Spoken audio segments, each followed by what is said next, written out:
you're a news operation funded by a foundation, you're beholden to the goals and interests of that foundation. And they could be the noblest on earth, but they could change. A new board could come in at that foundation and decide they have different interests. Or there could be people in the foundation who suddenly realize that some particular article that you're writing actually interferes with some other interest of the foundation. So the conflicts are inherent in life. They're not really about the system of ownership. The truth is that capitalist business ownership of news in this country has, on balance, over 100 years, been mostly a pretty positive effect and has built some pretty extraordinary institutions.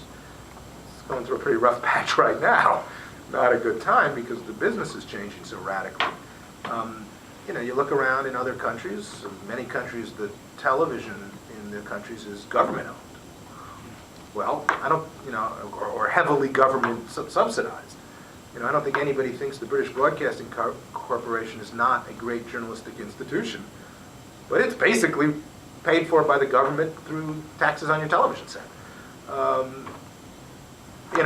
Is that a better model than ABC News, which is supported by advertising and is a profit-making business that also includes theme parks?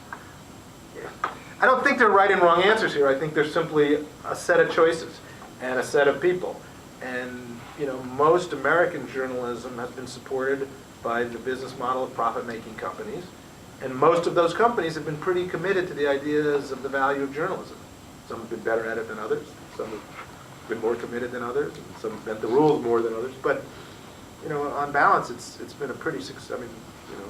American journalism has been a pretty bright light in the world for a long time. And even the AP, which is, quote, non-profit, is essentially the creation of the profit-making American newspaper industry. So, I don't think this is a complicated, not very clear answer to a very simple question, but I don't think we're ever going to get away from a business model that includes making money. And to the extent that a business model that includes making money is a way to represent the support of your audience, well, that's a good thing. I'm a big believer, by the way, in audiences paying part of the cost of things, and I think that's a good thing. Subscriptions, newsstand prices, contributions from viewers like you. It's all the same thing. It's all, audience support.